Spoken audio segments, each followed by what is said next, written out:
we have John Daniels is going to make the presentation, and this is actually not part of our public participation. So, John, you're top. We found out about a service that NYSERDA provides for free. It's energy benchmarking, and it's just a way for us to compare ourselves with other schools in not only New York State but nationwide, and what we're doing with our energy and how we're performing. There's a whole list of things that they do compare us to. We got back a report. We did very well. There's a couple of things that I need to explain about it. One, the main thing is that wood chips that we use are a raw fuel, and there's not a defined BTU content per unit to them. So the first report I got back from these people, they ranked us at 14% in the state. I said, no, there's no way. So I called the guy up and talked to him, and the number he was using was for bone-dry hardwood chips. That's not what we burn. So we talking to him and telling him what we burn, and gave him a few websites to go to. We settled on a number which I still think is a little high, but would it put us in the 79% range? So I let him have it anyway. And the other thing is that we heat our bus garage with our biomass too. And they can't take that into account. So there's 12,000 square feet that we heat that they can't use because it's not a school building per se. There's no students there. So he did send me another report with that taken into account, and it raised our percentages a couple more. But he said you can't use that officially because it's just not. So anyway, and I don't know if you guys have looked this over any at all. We did very well. We rank 93% in nationwide, meaning that there's only 7% schools in the whole United States that are better than us as far as energy costs per square foot. I'm sorry, is that like a percentile or is that a ranking overall? You're in the top 3 percentile, or They use it as a percentage, but straight percentage? Okay. and in New York State, we're 95% in New York State. So we're very good. We're doing a very good job at managing our energy. They don't have a lot of other schools, of course, on wood, so they don't have a lot of other schools to compare us to as far as wood goes, but they are comparing us with natural gas schools, which, that's about the cheapest we'd be doing that. We could. And we still ranked right up there. Another thing I thought was pretty good is our energy usage, our electricity usage per square foot. We're ranking 79%. We're only using 4.5 kilowatt hours per square foot, which is surprised me. I really didn't think we would be that low. We're doing very, very good in that aspect. And our electric demand also, when we put in our new energy management system, we did stagger the times that when everything kicks on in the morning, all of our heaters and stuff come active in the morning. We staggered those times. And that apparently is the reason for our high percentage in the energy demand field. We're at 94%. There's very few schools that have a lower energy demand than we do for our square footage. The weather adjusted heating fuel use and BTUs, that's where that number comes in with the BTU content of the wood. It varies so much that you really can't get a good hard number on that, but we still ranked up better than half. Would that make a difference as far as the weather goes this year, or is that basically going to be correct every year? Supposedly they take that, they factor the weather, like the degree days in, and they take that into account. The whole thing is the unknown of what our BTU content per ton or per pound or however you want to use. That's the whole thing. If we have one load that's 45% moisture, it'll be lower. One load that's 40% moisture, it'll be higher. Anyway, I thought that was very good news. The next step in this process is, guy's already been in contact with me, and he said that he'll come up Thursday if you guys wish him to, and he's an engineer, and he'll just come up and verify the numbers, and, you know, that, yes, we're actually a school here, and we are burning wood chips and that kind of thing, and then we would be eligible for the fancy plaque there saying that we're an energy leader, and there are a few things that we can get from NYSERDA still in some help with things, but if you wanted to go ahead with that, it's free too. I really don't see, you know, why not, but. Other than the project, is there any additional benefits, just to knowing where you stand, basically? That's most of it, is just knowing where we stand and just, you know, kind of a pat on the back type thing that we are doing our part in energy conservation. Do we stand any more possibility of getting any grants or acceptance of grants because of that, John?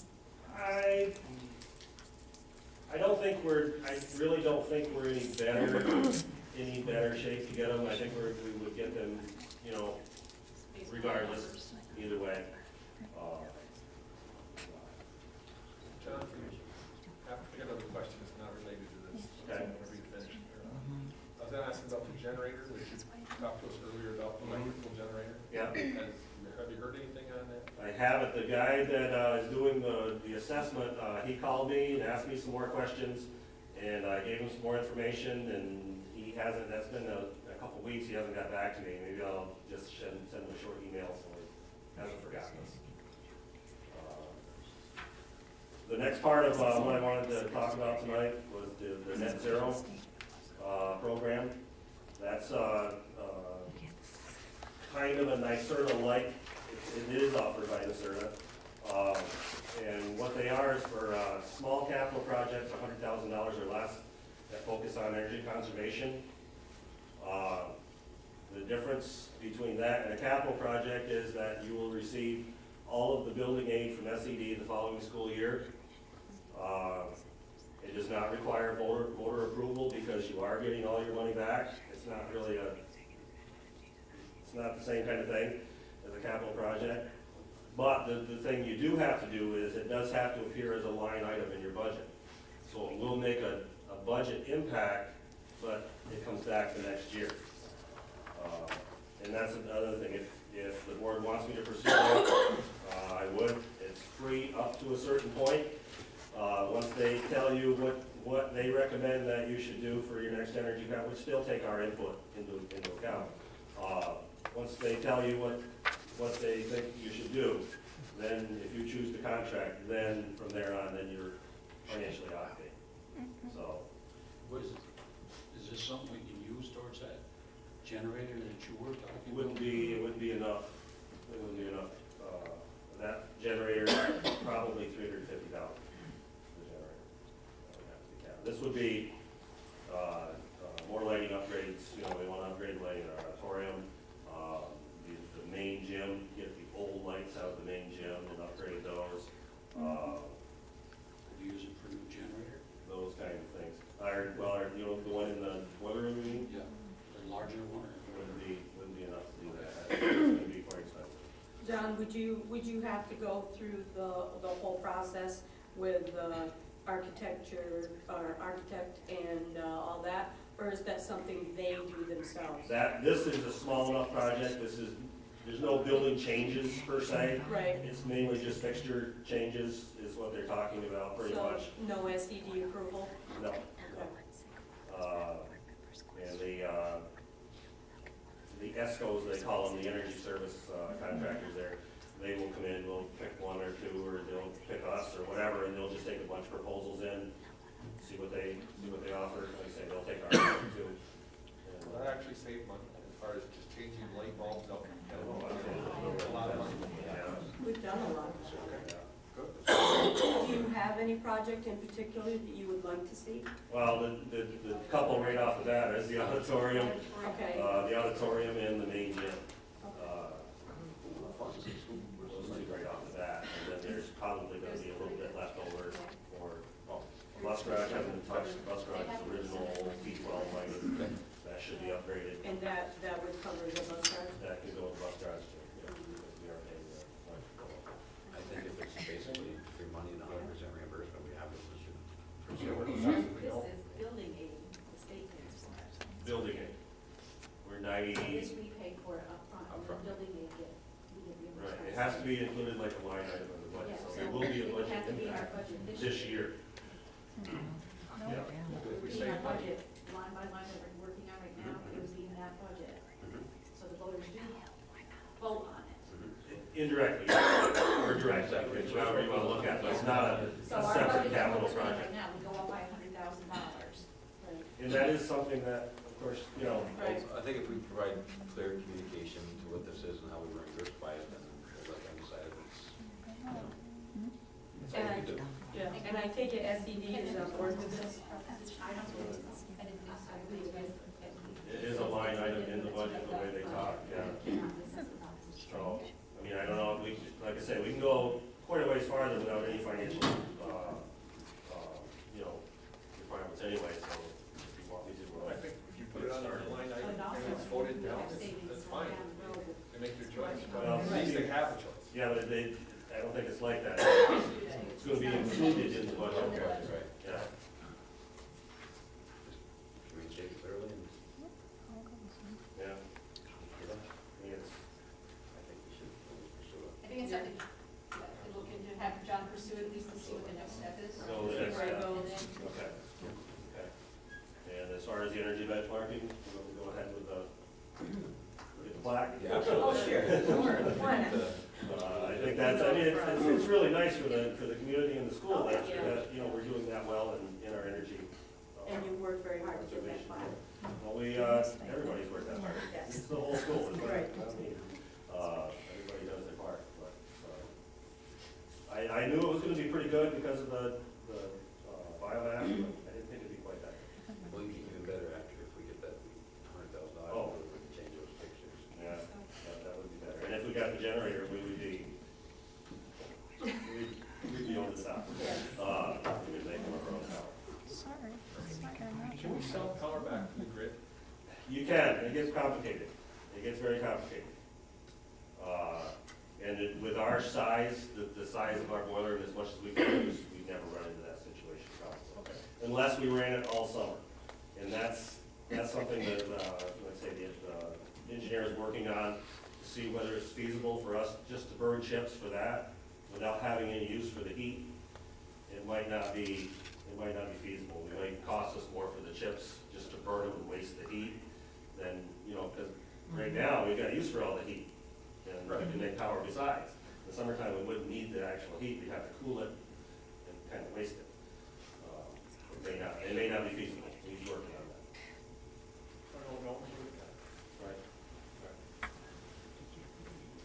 Good, thank you. Thanks, John. Okay, Jeff Cassidy?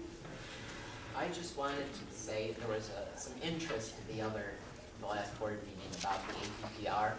And I wanted to say that the APPR has been approved by the association. We worked very diligently with the administration on it. We were very pleased with the outcome, and we were very pleased with the professionalism and the attitudes of all people involved. So I wanted to thank everybody here. It was a nice experience, and now regular negotiations are right around the corner. A good start, thank you. Thank you. Thank you all of The you. APR is to be ratified this evening. And that includes the newest, No, it does not. okay. We might have to sit down, Jeff and I will sit down after and hash out one more term. But it doesn't affect the overall signing right now. Okay, Claude, you're up. I'll try to speak on my feet here, and I'll turn my back. Last week, I was here and said I hope to come back and make a few comments. Here I am. I'm not going to read anything to you, but I don't like to have speeches read to me. I've got a couple of notes here on things that I want to touch on. Thought I should have that in case I open my mouth and nothing would come out here.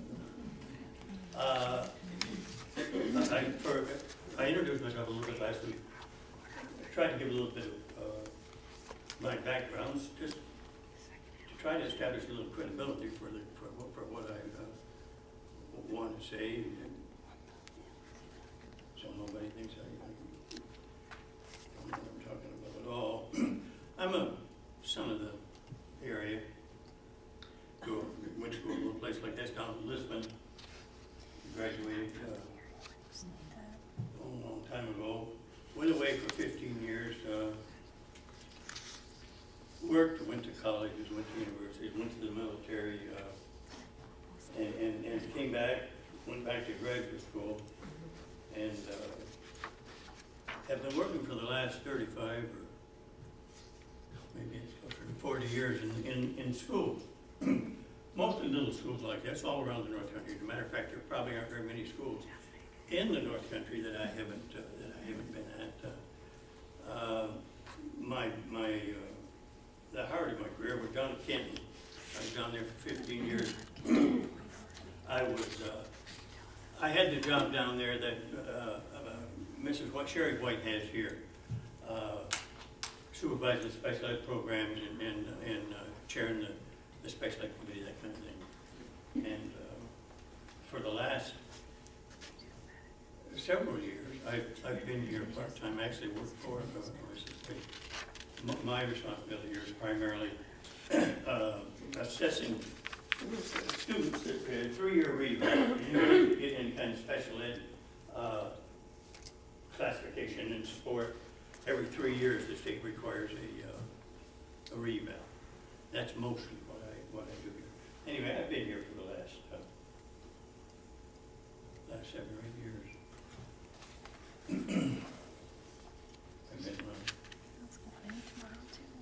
I've been aware the last year that there's been a lot of tensions and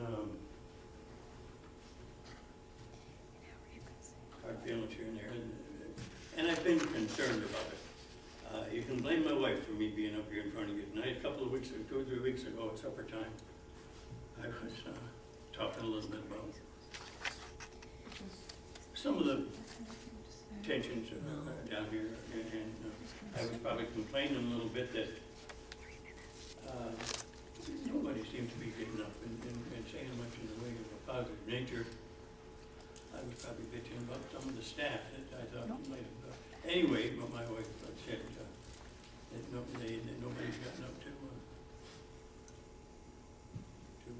participate in any discussions. I said, no.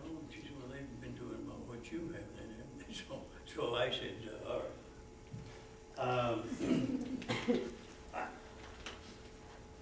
I want to give some impressions that I have of this school from working in this school. And they're impressions. I'm not presenting them to you as any kind of truth revealed from on high. When I'm done, you judge for yourself if there's anything to what I think I've been seeing. You may say to yourself, hey, yeah, that old man don't know what he's talking about. You may even say that old fool has Alzheimer's, but I don't. Claude, I just want to let you know that you just have 2 minutes left of your 5, okay? Sorry.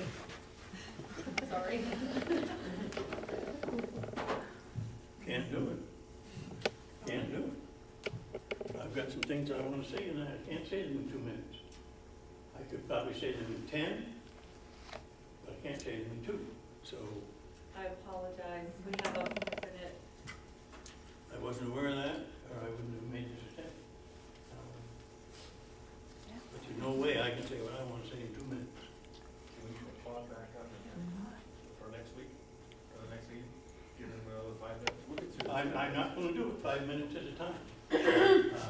If you all want to hear what I've got to say, I need 10 or 15 minutes, I think it would be worth listening to. If it can't be done, it can't be done. I have no control of that. I did not realize you had a 5-minute, but no, there's no change. I'm sorry. You're Wish not- I could give you more. You're not as sorry as I am.